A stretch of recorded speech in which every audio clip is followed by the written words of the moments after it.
नमस्कार, capital TV में आपका स्वागत है। आतंकी अमृतपाल सिंह कहां है, ये पंजाब की भगवंत मान सरकार को मालूम नहीं है। कहां वो गायब है, मारा गया, नेपाल भाग गया, पंजाब में कहीं देखा गया, इस तरह की खबरें पुलिस के द्वारा, सरकार के द्वारा मीडिया से मिलती रहती है। लेकिन सवाल एक बड़ा खड़ा ये हो रहा है कि आखिरकार जो दुनिया भर में जो आतंकी संगठन, जो खालिस्तान के प्रवर्तक हैं, वो लोग अपनी आदत से बाज नहीं आ रहे हैं। क्या है ये पूरा मामला, समस्या, और क्या खालिस्तान को पंजाब की जनता का समर्थन है?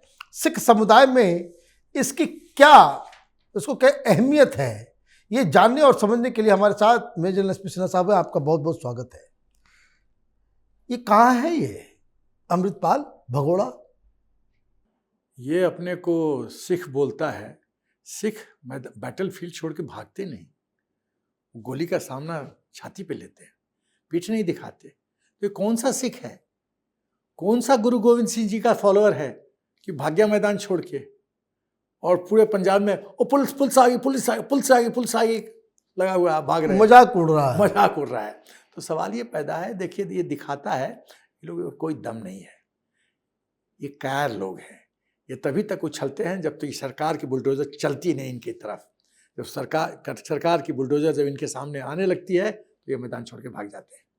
काहे की वीरता? जो आदमी शो ऑफ स्ट्रेंथ करके अजनाला से अपने फॉलोअर को निकालने में सफल हो जाता है, वो आदमी अंदरन है। चेहरे नकाब बदल बदल के कभी फुल पैंट होकर, कभी दाढ़ी कटा लिया है, कुछ कर रहा है, कभी कार से भाग रहा है, कभी गली में जा रहा है। लेकिन मुझे एक बात बताइए कि ये जो खालिस्तान का जो ये सिलसिला है, इसका क्या बैकग्राउंड है, कितना समर्थन है, लोग पंजाब में वो क्या चाहते हैं? देखो, ये पहले मैं शुरू करता हूँ मैक्रो इशू से, अंतर्राष्ट्रीय स्तर से। अमेरिका की सोच रही है कि हिंदुस्तान मजबूत ना हो। क्यों? कि अमेरिका की जो सिंपैथी रही है पाकिस्तान के लिए अफगानिस्तान के जियोपॉलिटिकल परिप्रेक्ष्य में, वो बहुत साफ है। और इसीलिए कॉलिशन सपोर्ट फंड के तहत अमेरिका बहुत हेवी फंडिंग करता रहा है पाकिस्तान को, और जिसका मेवा मलाई खाते रहे पाकिस्तान के जनरल्स। तो ये अमेरिका की क्या स्ट्रेटजी रही है कि म्यांमार के माध्यम से नॉर्थ ईस्ट में प्रॉब्लम क्रिएट करो, ड्रग्स और आर्म्स के सप्लाई होते हैं नॉर्थ ईस्ट में म्यांमार के मदद से। उसके बाद जो ईस्टर्न है, पूरा हिंदुस्तान का पूर्वी क्षेत्र, आपको पता है कि नक्सलिज्म से प्रभावित है, चाहे वो वेस्ट बंगाल हो, चाहे उड़ीसा हो, नीचे चले जाइए। उसके पीछे कौन पड़ा है? चीन। तो अमेरिकन एफर्ट और चीन की एफर्ट। उसके बाद जो कम्युनल वायलेंस जो पश्चिमी हिंदुस्तान में आई है, तो कम्युनल वायलेंस जो वहाबी ग्रुप है विदेश के, जो सऊदी अरबिया का हो गया, उनकी हेवी फंडिंग की वजह से ये समस्या है। वे अमेरिका और वेस्टर्न कंट्रीज की सोच बहुत साफ है। हिंदुस्तान यदि शांत रहेगा तो प्रगति करेगा, यदि प्रगति करेगा तो हमारा कॉम्पिटिटर खड़ा होगा। हम ये नहीं चाहते। हम इतना ही चाहते हैं कि वो आईसीयू में रहे, जिंदा रहे, दौड़ नहीं पाए। इसीलिए जब जब यहाँ कमजोर सरकार रही है, तब तक आप देखो कि कोई ज्यादा उपद्रव हिंदुस्तान के अंदर नहीं होता था विदेशी ताकतों से। लेकिन जो ही अब 2014 में मोदी सरकार आई, समस्या शुरू हो गई। तब आता हूं कि जो आप यदि ट्रेस बैक करो खालिस्तान मूवमेंट का, तो अकाली दल को हराने के लिए इंदिरा ने एक बोतल से जिन निकाला। उस जिन का नाम था भिंडरावाले। और इंदिरा ने चिंगारी लगाया, भिंडरावाले ने आग लगाया, और घी डालने का काम किया विदेशी ताकतों ने, specially Pakistan supported by west, America वगैरह, यूके, कनाडा। अब आते हैं कुछ इंपॉर्टेंट डेट्स है कि खालिस्तानी मूवमेंट का एक्चुअली पर्दा के सामने जो खेल शुरू हुआ है वो 19 अप्रैल 1978 से, जबकि भिंडरावाले का ग्रुप और निरंकारी ग्रुप आपस में टकराए। तब जो भिंडरावाले है वो मेन स्टेज पे आया। और 1982 में भिंडरावाले जो है अपना हेडक्वार्टर शिफ्ट किया गोल्डन टेम्पल में। अब सवाल ये पैदा होता है, ये 1982 की बात है, तो उस समय कांग्रेस सरकार क्या कर रही थी, इंदिरा जी क्या कर रही थी, जबकि आपको इंटेलिजेंस इनपुट तो प्राइम मिनिस्टर के पास 2 मिनट में आता है। 2 मिनट में आता है। 2 minute every morning IB, raw, CBI chief brief करते हैं प्रधानमंत्री को लास्ट 24 घंटे का रिज्यूम है, क्या हुआ क्या देश में। तो जब पता चल गया कि गोल्डन टेम्पल में आ रहा है, जब पता चल गया कि आर्म्स गोल्डन टेम्पल में आना शुरू हो गए, उस समय क्यों नहीं हरकत किया गया, क्यों नहीं, ये अग्नि को सुलगने क्यों दिया गया। अब वो अग्नि कंज्यूम कर गई इंदिरा जी को। अब आते हैं 1982, ये बात मैंने बता दिया। 1983 में पूरी तरह से गोल्डन टेम्पल को सिक्योर कर लिया आर्म्स के द्वारा, मतलब गोल्डन टेम्पल के अंदर कोई पुलिस घुस नहीं सकता था। एक पैरेलल गवर्नमेंट भिंडरावाले ने बना दिया। अब सवाल पैदा होता है कि जब ये परिस्थिति चल रही थी तो वेस्ट ने देखा कि अब अपॉर्चुनिटी मिला है हिंदुस्तान को कमजोर करने के लिए। तो जो सिख्स थे, अब 2 एंगल से चला है, अमेरिकन शैतानी षड्यंत्र, और सिख्स जो थे अमेरिका में, यूके में, कनाडा में, मलेशिया में, ऐसे ऐसे लोगों ने खालिस्तान मूवमेंट को, भिंडरावाले को फंडिंग शुरू किया। जब फंडिंग शुरू किया तो पाकिस्तान चिल्लाना शुरू किया, खालिस्तान मूवमेंट सपोर्ट करना शुरू किया, चौहान वगैरह को सपोर्ट करना शुरू किया, चौहान को पाकिस्तान में रखा। तो वो जो खालिस्तान का इशू है वो जियो पॉलिटिक्स से जुड़ गया, अंतर्राष्ट्रीय स्तर पे एक इशू बन गया है। ये हमारे घर का मामला था, लेकिन इसको अंतर्राष्ट्रीय इंटरनेशनलाइज कर दिया गया वेस्ट के द्वारा, पाकिस्तान के द्वारा, और इसमें त्रिकोण बना। और त्रिकोण क्या बना, ड्रग्स, पंजाब और इंसर्जेंसी। 3 त्रिकोण के 3 महत्वपूर्ण बिंदु हैं, ड्रग्स, पंजाब और आतंकवाद।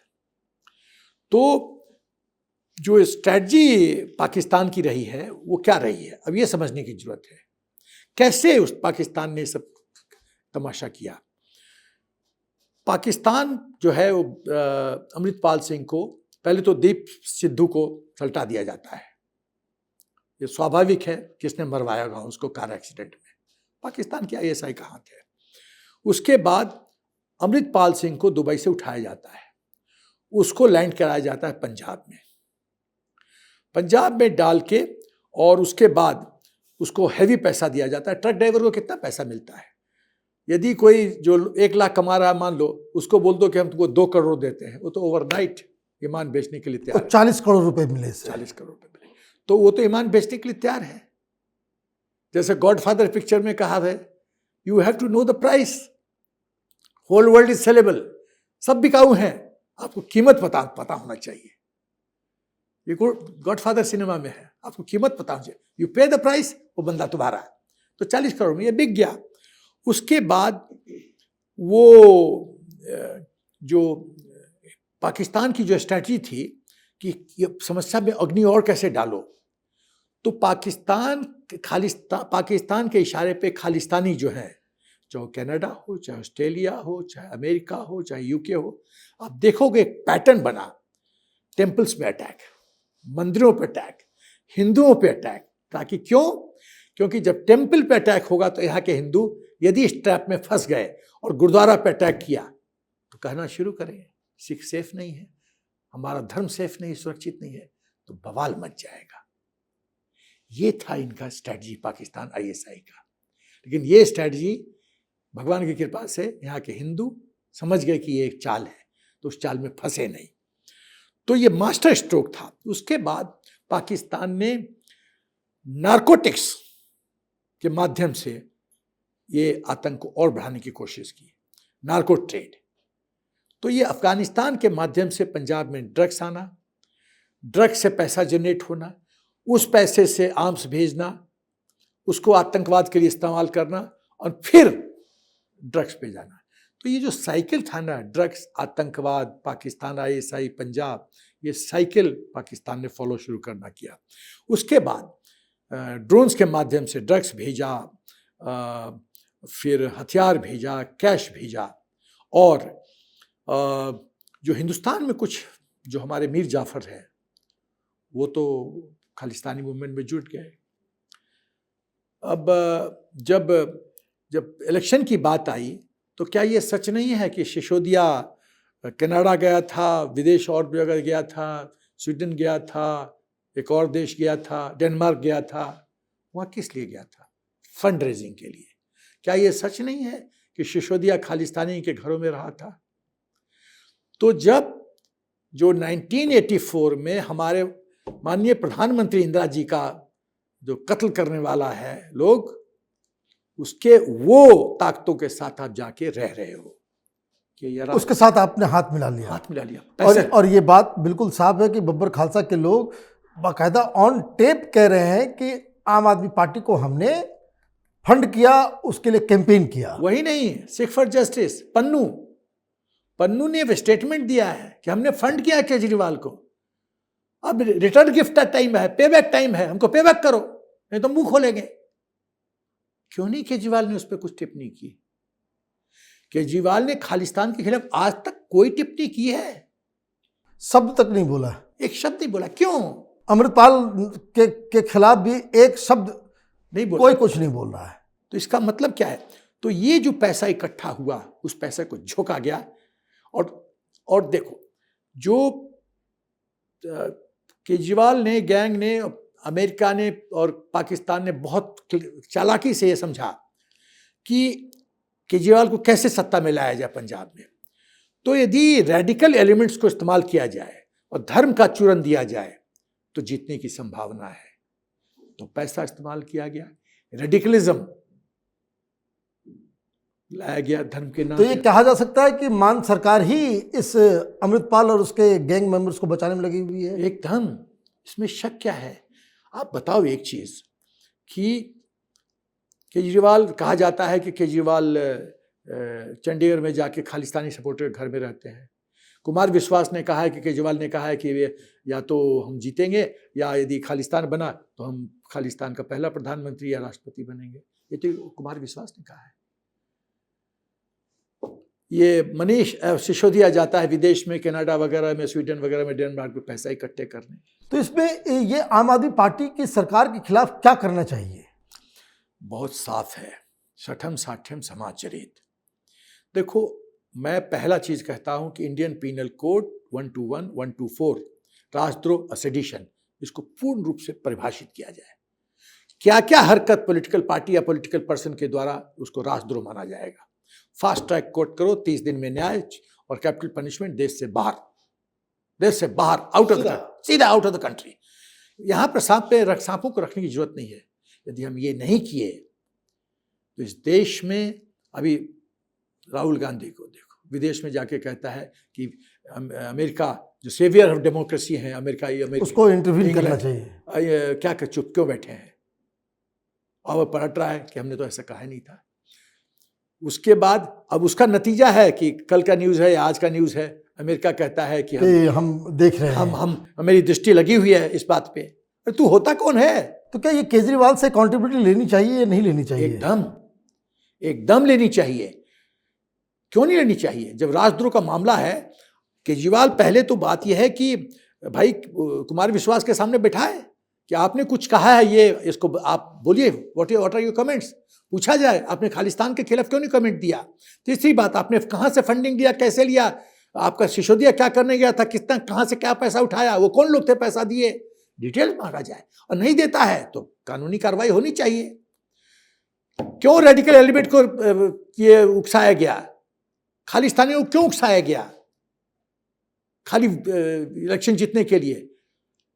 2017 में मेरा ख्याल 20 सीट किशाया था और अब 92 सीट्स। सिर्फ और सिर्फ मनी और रेडिकल एलिमेंट्स के माध्यम से केजरीवाल जीता है। आपका बहुत बहुत धन्यवाद, आपने डिटेल में ये सारी चीज़ों को बताया। अगर आपको ये वीडियो पसंद आया तो आप इसे लाइक करें, शेयर करें और कैपिटल टीवी को सब्सक्राइब करें। धन्यवाद।